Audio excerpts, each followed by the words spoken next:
बिस्मिल्लाहिर्रहमानिर्रहीम। अस्सलाम वालेकुम फ्रेंड्स, कैसे हैं आप सब।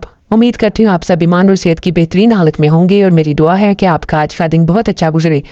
आज की कहानी का अनुमान है तू जिंदगी है और चलते हैं इसके पार्ट 7 की तरफ। और अल्लाह पाक फिर जिसको चाहे दे और जिसको चाहे आजमाइश में डाल दे, ये तो फिर अल्लाह की कुदरत है। वो अपने होंठ पर जबान फेरती हुई पूरे कमरे को घूम घूम कर देख रही थी और तब भी बहराम बेबी के रोने की आवाज आई। वो भागकर इसके छोटू से बेड के पास पहुंची और बेबी को देखकर इसके दिल से बेख्तियार माशाल्लाह निकला, क्योंकि बहराम इतना गोलू मोलू और प्यारा था कि किसी भी अनजान शख्स को इस पर प्यार आ सकता था। और वो तो फिर अनिया है जो बच्चों की दीवानी है। बहराम अपनी प्यारी प्यारी आंखों से टुकर टुकर नए चेहरे को घूर रहा था और फिर एकदम से ही उसका बाजा बजने लगा, जैसे नया चेहरा अच्छा नहीं लगा और शायद खुद का घूरा जाना भी कुछ खास पसंद नहीं आया था, इसलिए वो फुल वॉल्यूम से रोना शुरू हो गया। अरे अरे पाला बेबी, अनिया ने हड़बड़ा कर भागम भाग उसको गोद में ले लिया। मैं आपकी नई वाली मैडम नहीं, केयर टेकर नहीं नहीं, आप ही बोल लो, जो भी बोल, मगर प्लीज रोना नहीं। इतने तुम पाले हो, रो क्यों रही हो? भूख लगी है या फिर मैं पसंद नहीं आई?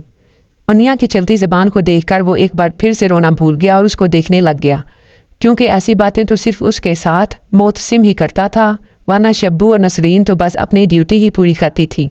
दूध पिलाया, सुलाया, नहलाया, धुलाया, इस तरह के काम। बातें तो करती ही नहीं थी। हम जबकि अनिया बातें कर रही थी तो वो इसको पसंद आ गई। अले अले कितने प्यार से देख रहा है मुझे, हाय काश कि मैं तुम्हें पूरी जिंदगी के लिए अपने पास रख लूं। वो कहते हैं ना, फिर कबूलियत की घड़ी तो कोई कोई होती है। अनिया इसको जोर से गाल पे किसका चुकी थी, जैसे छोटे से हाथ से मिटाने की कोशिश की गई और अनिया इसकी चालाकी देखकर दूसरी गाल को किस कर गई। बहराम अब मुस्कुरा के दूसरी गाल साफ कर रहा था। अनिया ने दोबारा से किस की, अब की बार वो जोर जोर से हंसने लगा।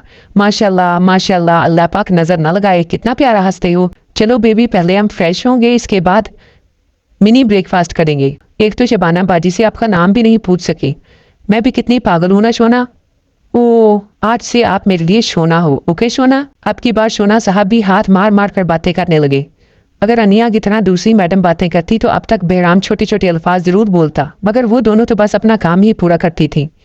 वो शोना का इतना प्यारा वॉशरूम, चलो पहले नया नया करेंगे। वो इसके वॉशरूम को सताइशी नजरों से देखकर बोली। इसको प्यार से नहलाने के बाद वो इसके क्लोजर से डिजाइनर ड्रेस निकाल कर पहना चुकी थी और फिर शोना को नीचे किचन में ले आई। किचन में काम करती बुआ से इसके खाने पीने की रूटीन पूछी। फ्रूट्स का सुन के इसने दूसरी काम वाली को फ्रूट्स काट कर देने का बोला, क्योंकि बहराम तो अनिया से चिपक ही बैठा था, जैसे उसको ये बातें करने वाली लड़की कहीं छोड़ कर न चली जाए, इसलिए जरा सा भी उसके बाजू से नहीं हिला, जिसकी वजह से वो शर्मिंदा होती काम वाली को बोल चुकी थी। उसको ये पता नहीं था कि ये वाकई इनके ही करने के काम है, इसको तो हर वक्त बेबी के पास ही होना है। वो फ्रूट्स का बेबी बाउल पकड़े लाउंज के सोफों पर आके बैठी और बहराम को भी बिठाना चाहा, मगर शोना साहब अपने होंठ बाहर निकालने लगे तो इसको गोद में पकड़ा और बाउल को साइड टेबल पर रखा और फिर छोटे छोटे टुकड़े उठा उठा के खिलाने लगी। साथ में बातें भी किए जा रही थी, जिसका जवाब वो अपनी जबान में देने में मसरूफ था। वैसे अनिया मैडम खान हाउस का एक रूल तो तोड़ चुकी थी, जो कि लाउंज में बैठ के खाना खाने पर पाबंदी का था, मगर वो अनजाने में ही बहराम को इधर उधर बिठा कर खिला रही थी। अब देखो क्या होता है। लगता है इस घर में बस मैं तो तुम लोगों का आना और जाना ही देखने के लिए बैठी हूँ। कभी कोई बाहर जा रहा है, कभी कोई टूर से घर आ रहा है। अगर इस काम के अलावा कोई और बात कह दो तो वो फजूल होता है। आज फिर ध्यान के वापस आने के बाद सुबह नाश्ते के टेबल पर शुरू हो चुकी थी यही बहस। दादू, आप ऐसा क्यों सोचती हैं? अभी हम लोग सोच रहे हैं कि इस बार कंपनी का एनुअल डिनर घर में ही करवाया जाए, तो आपके लिए नया तजर्बा हो जाएगा, लोगों से भी मिल लीजिएगा। आर्यान की फजूल सी बेमकसद बात पर दयान ने घूर कर इसको देखा। माशाल्लाह बेटा, तो फिर ऐसा किया करो, अपने बिजनेस डिनर पे भी साथ ले जाया करो। मैं बूढ़ी इस काम के लिए ही तो हूँ।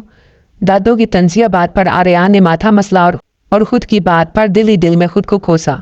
दादो, मेरा मतलब था कि आप लोगों से मिलना। रहने दो मियाँ, जिसको मैं मिलना चाहती हूँ और जो काम करना चाहती हूँ वो तो तुम लोगों से होना नहीं, और बाकी दुनिया की फजूल बातें करवा लो।